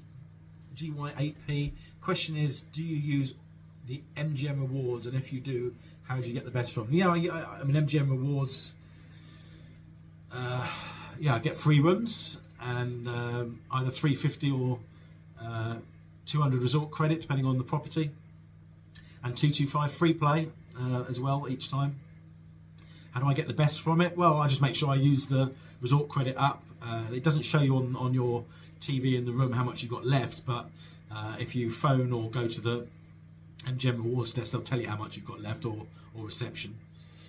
So yeah, just make sure that I use everything up. That's pretty much it. And I always have my card in. Suzanne has my card in if she's playing.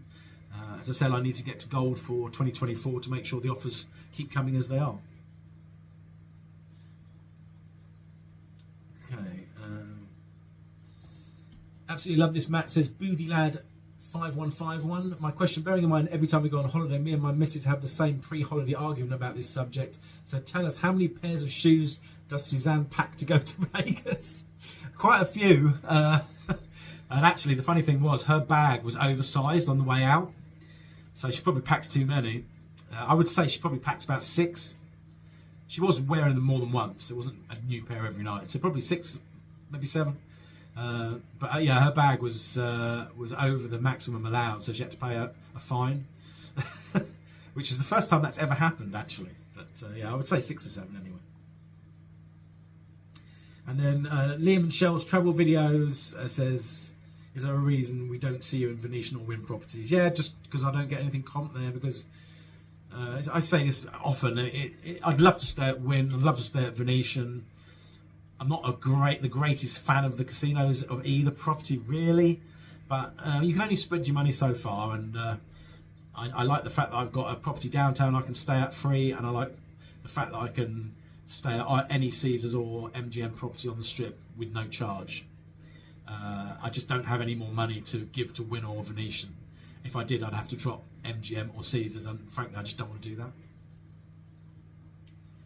And then 462 Hookies 7 says, did a lot better on cost than I thought you would. My question would be, what surprised you most during your trip across the US? I think what surprised me was just how many people came out each night to say hello.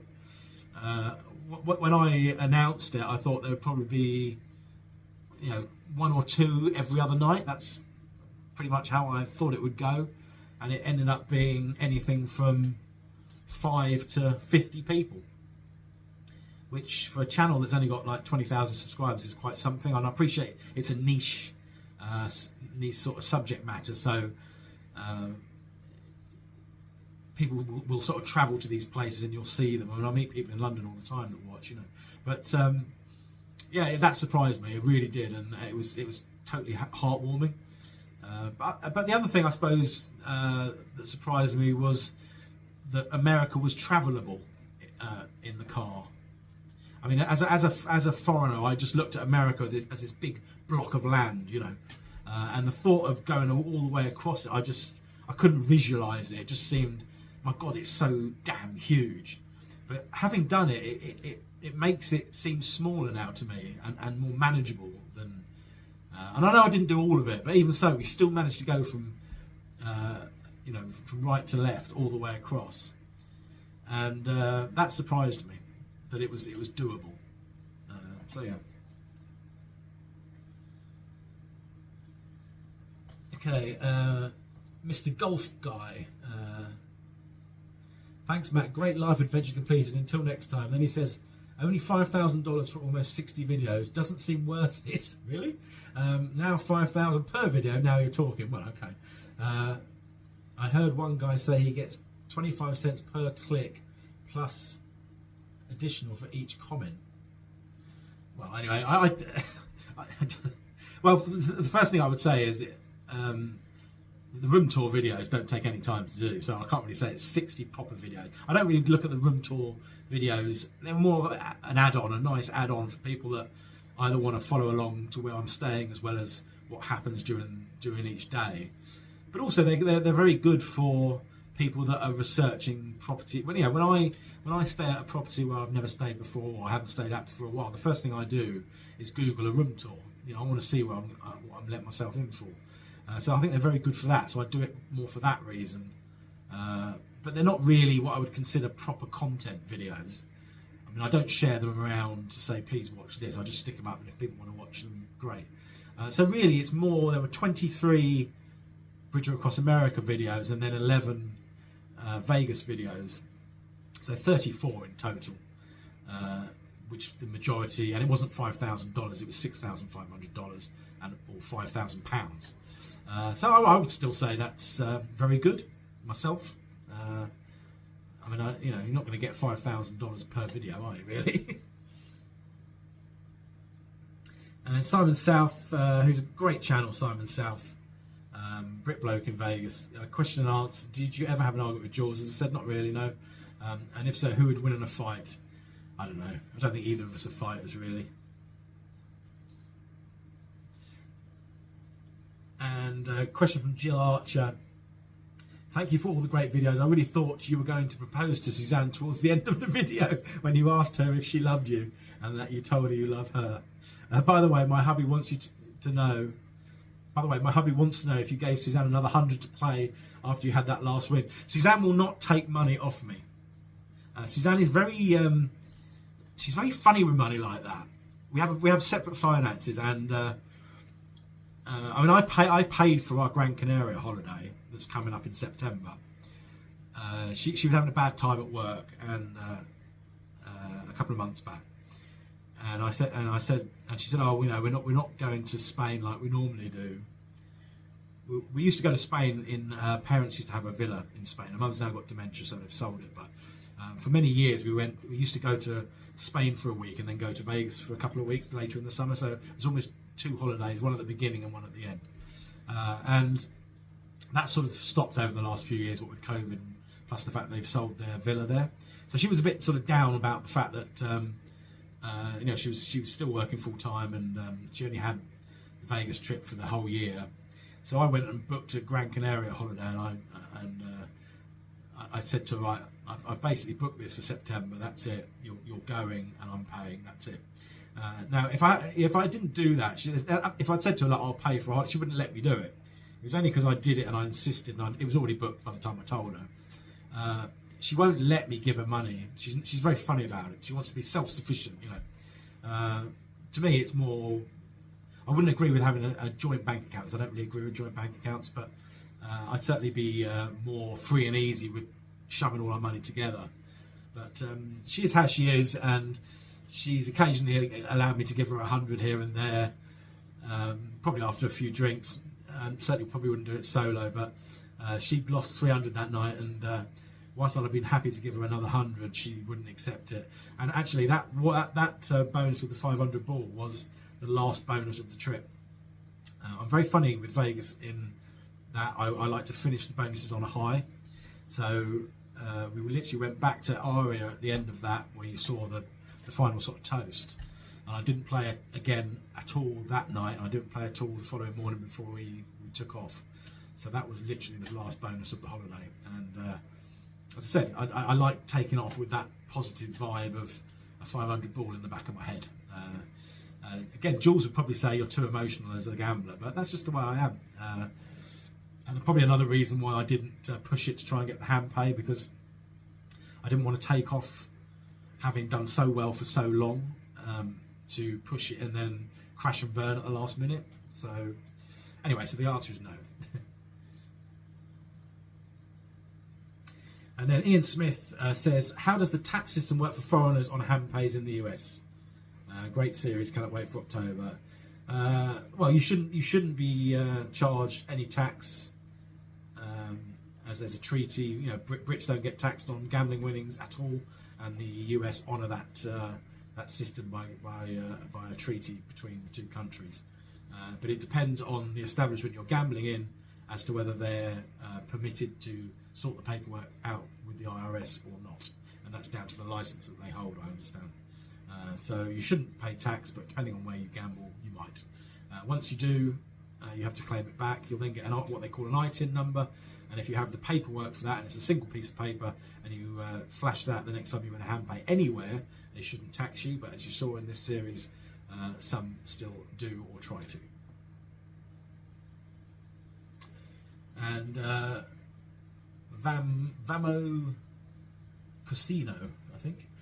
Fantastic vlog series, loved everyone. Could you ever see yourself moving to America to live / retire? Not necessarily Vegas, but anywhere in the US. No, as I said, I'm a Londoner, South Londoner, and I don't think I will move out of London for as long as I live. Daryl H2926, what were the top 10 things, places, memories about the 5-week trip? I can't do the top 10. Wow. The whole thing. Honestly, I can't split it into. It's just the whole thing. When I remember, I remember filming, standing on the beach at Atlantic City, doing that back to Suzanne, and then I remember standing in San Diego Beach and looking in the opposite direction. That memory, just those two bookends, are what summarises it all for me, and what really excites me completely. And I mean, in terms of the places, I wanted to visit Niagara Falls, we did it. I wanted to visit Atlantic City, we did it. I wanted to visit Windstar, we did it. I didn't love it, but we did it. Or I didn't love it when we went. I wanted to visit New Orleans, loved it. And I wanted to visit Reno, loved downtown Reno. So that's what, 5 things. That would be the top 5.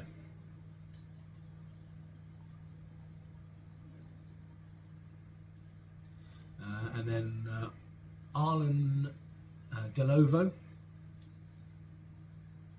No, actually, no, sorry, that's not a question. Hi, Arlen Delovo, though. And Diane Pollock has a question about being questioned at the border about how much money you're bringing into the USA. I've already answered that question. And then Rhyme Time UK says, would I do another 5-week trip later in the year? No. No. And then Hogan 2 Cent, how you doing, guys? Actually, 2 Cent says, we love Ollie and William. Our hearts melt each time they're on camera. They, with me as well, I just love those dogs. And then she also asks, I know my husband will be asking you a silly question, so I must be the mature one and ask you a serious question. In hindsight, which casino cities would you have skipped altogether, and which properties would you have liked to have stayed in a little bit longer? Also, some cities have multiple casinos. Are there any that you regretted not visiting? I think I've more or less answered this, 2 Cent, but in terms of cities that I'd have skipped New Mexico. I think you did warn me about that anyway at the time. Either you or Hog did. I'd have liked to have stayed a little bit longer. I would have liked to have stayed in Beau Rivage a little bit longer, Biloxi a little bit longer, purely because the weather was really bad on that second night, so I didn't get a chance to explore further. I'd have liked to have had a look around there a lot longer. And in terms of the cities with multiple casinos, I regret at Lake Charles not going to the other 2, Golden Nugget and the other one, because Jules said it was much more picturesque over that part of Lake Charles. So yeah, that would be the 3 answers. And then Vegas Visual says, epic, would you ever do Bridger across Britain, or Matt across Macau, or Matt does Monaco?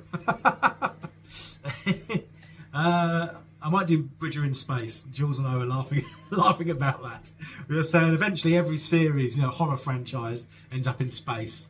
So maybe one day I can do a space trip, No, there's no more road trip plans, really.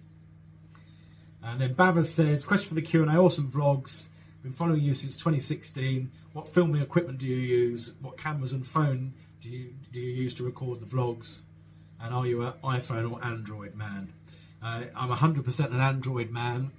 I did use iPhones in the early days, but Android is far superior. And this, I'm using an S23 Ultra. The camera's amazing. I've got a 1TB phone. And actually midway through the trip I had to delete a whole load of videos because I'd run out of storage. Excuse me. So yeah, S23 Ultra, I swear by it. Everything is filmed, edited and uploaded on the phone. I don't bring anything else with me. And then Lucas Campbell says, loved every second of the series, Matt. I noticed you played a lot of 5-cent denomination games while on the road, whereas you appear to stick to 1 or 10-cent dollar while in Vegas. Well, sorry, 5 cent on the road, and you stick to 1 or 10-cent or dollar denominator in Vegas. Why was that? I don't remember doing lots of 5 cent on the road, did I? It might have seemed that way, but I don't think it necessarily was. I think maybe early on it might have been because I was trying to pace myself for a 5-week trip, but the longer I went through it, I ended up pretty much doing dollar or 10-cent denominations. And then the only time I do 1 cent really is to do the 50 cents versus $5. But it wasn't a conscious thing apart from maybe early on to make sure I didn't lose too much too soon, I guess. Because I'm assuming on the 5-cent games I was playing $2.50 a lot.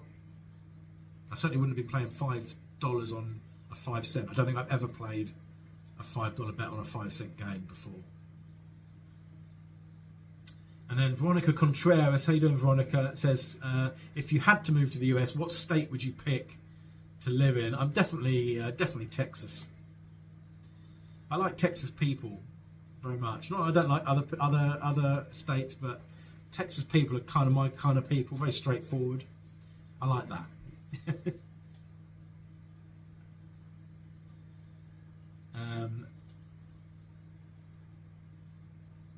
And Pop-Up Fishing says, one thing I have to ask, if you wouldn't mind sharing, I'm very curious of the total number of tier credits you accumulated during your trip at Caesars Properties and Others.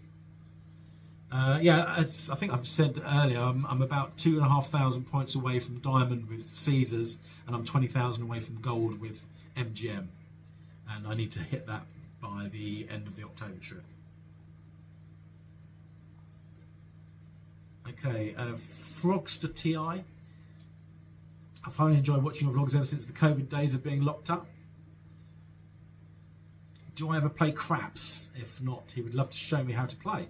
No, I've never played craps, but when I go to Lake Tahoe with Michael Traeger and the Zorkfest team, I'm going to film them playing craps. They've got a table booked for the one of the mornings to do some craps, and they've got permission to film. And he's asked me if I will film him playing craps. So whether or not it's for my channel or his channel or his social media, I don't know, but I will be filming a crap session, so he's going to explain how it's played to me, which I look forward to.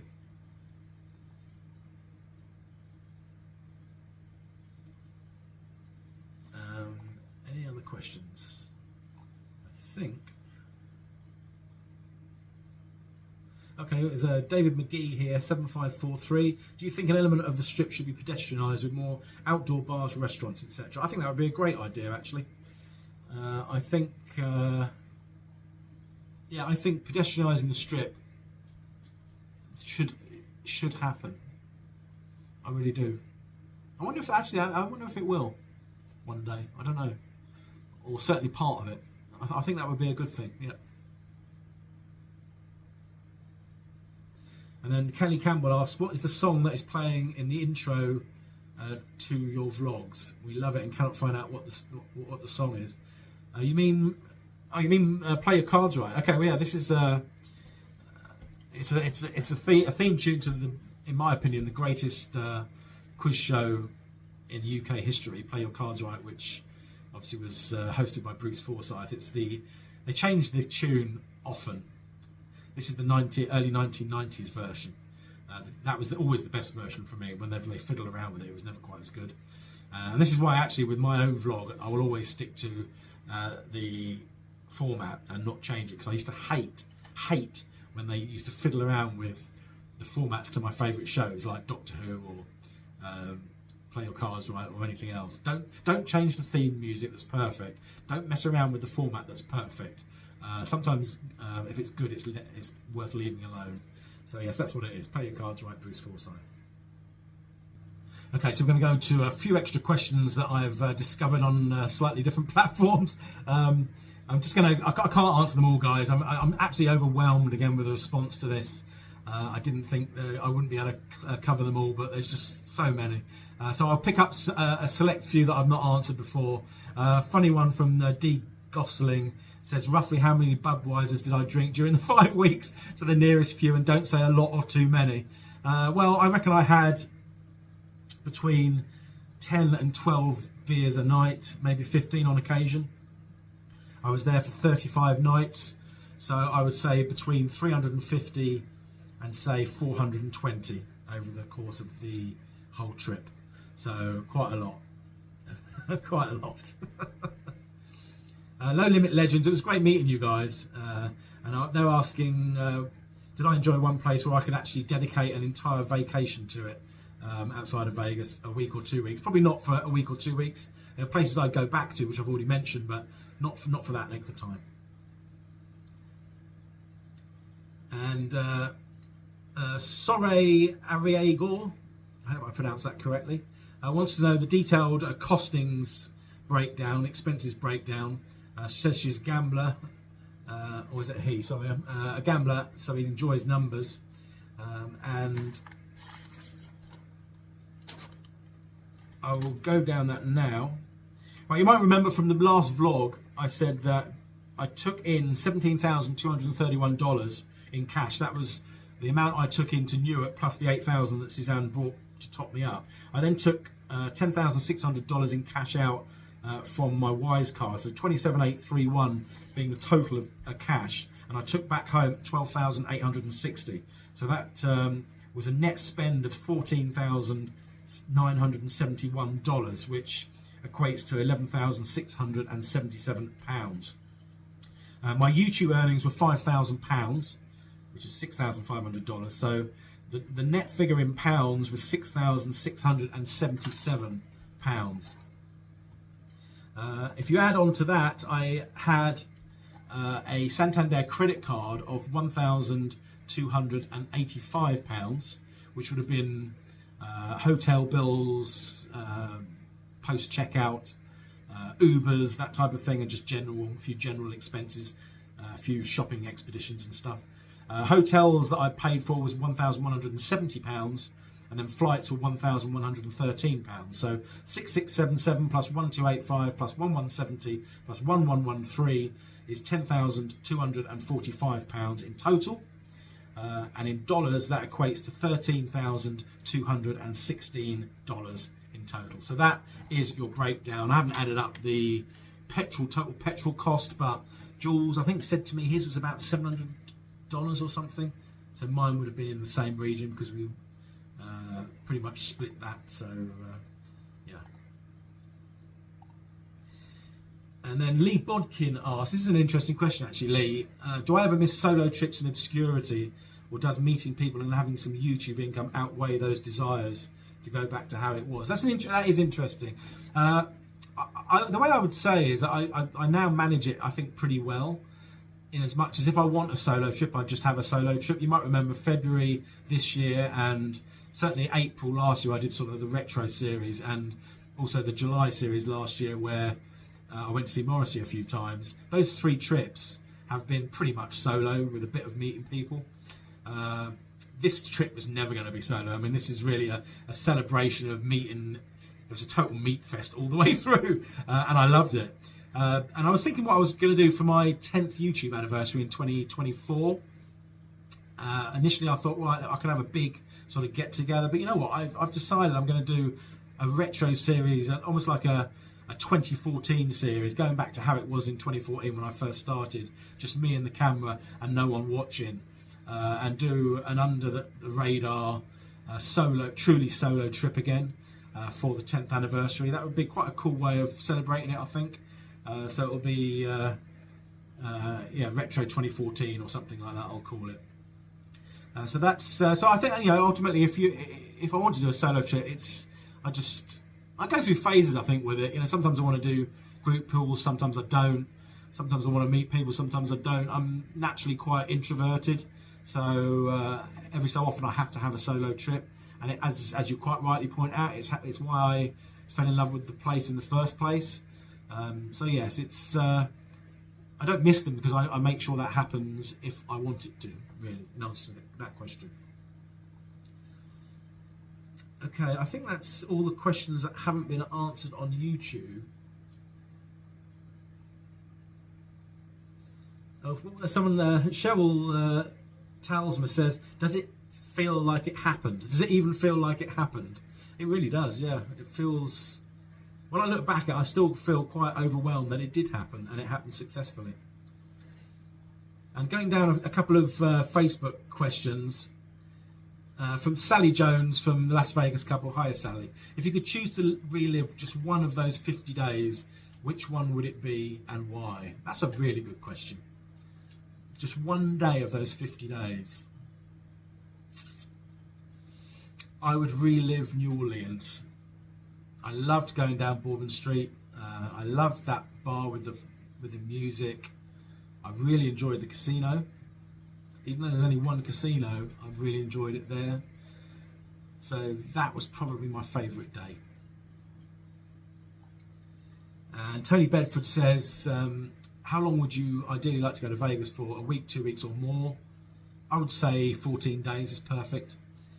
Favourite place to play? Probably Excalibur after the last trip. Favourite place to play, that is. Favourite place to stay? Maybe a top 1 to 5. I don't really have a top 5. If I could pick one, I actually don't mind because I like jumping around. Solo, it would be New York, because of the food options, and I've always loved New York. I'll go for that. Peter Donahoe, how you doing, Peter? Outside of the obvious, Suzanne, the boys, etc., what did you miss most about home?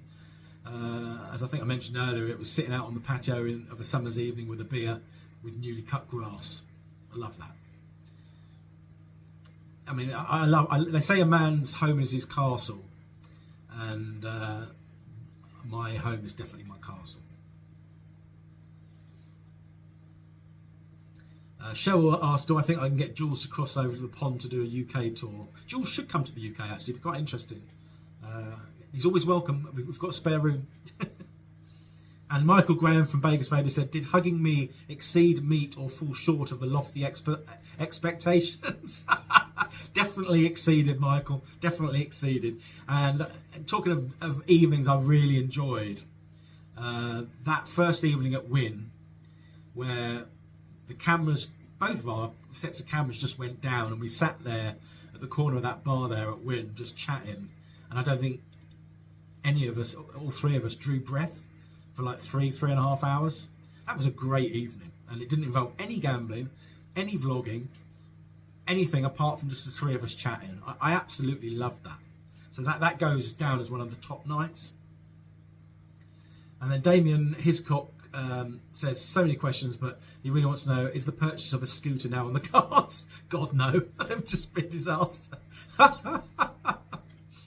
And Charlotte Bruce says, being in America for that length of time and now being home, is there anything you miss from the States? I love America. I absolutely adore America. It's I like how sort of free and easy America is. It seems far more free and easy than the UK, although they are far more... America's a culture is far more money obsessed, I think, than the UK. That's the way I tend to feel about it. One thing I really miss are those McDonald's breakfasts me and Jules used to have, which was the McGriddle. It was like the bun was like the pancake, the pancakes with the syrup on, but the middle was like sausage, egg, and cheese. I just to die for. I absolutely hate McDonald's breakfast in the UK. But those McGriddle burgers, we had them multiple times, were absolutely delicious. So I definitely missed that. But I love America in general, and I don't really have anything negative to say about America in general. It's certainly, if I didn't, although I'd never moved there, as I've said, if I didn't live in the UK, I would live in America for sure. And Darlene Hashak says, will Jules be joining you on your next trip or any future visits to LV? Yeah, he's always going to be around, 100%, yeah. And Paul McGrain says, what were my thoughts on Lake Tahoe casinos? I thought they were good. I enjoyed Harrah's and Harvey's. And it's just such idyllic surroundings, really. And he says, the top 5 bars to drink at in Vegas. I would go for the bars with views, really. Ghost Bar, the bar midway up Resorts World, the one at the top of Stratosphere, the one at Rio is supposed to be good. Actually, I don't think have I been to the Rio one? Yeah, I can't have it in my top 5. I've not been, have I? But I think my top bar would be the Ghost Bar at Palms for sure. And we really, actually, this trip we really did enjoy the bar, the Carousel Bar at Plaza as well.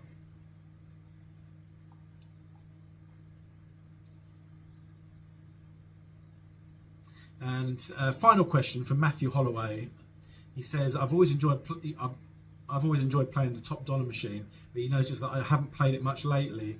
Is it because the machine is slowly dwindling out of existence? That's very interesting, actually. I didn't play it as much, did I? And I think that is because I didn't come across it quite so much. But also, I think I became more obsessed with Huff and More Puff.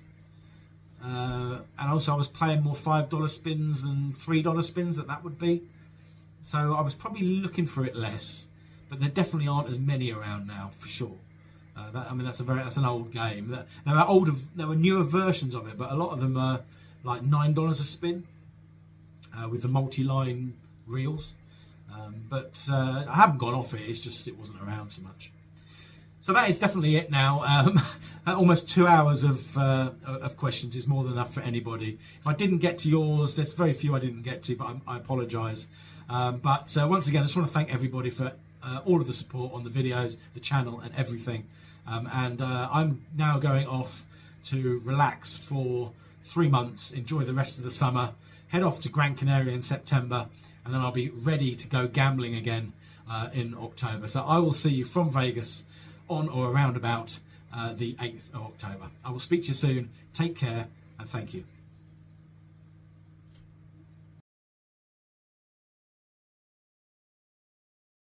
Works begun on the large daybed sewing station in Surveyor and Denver.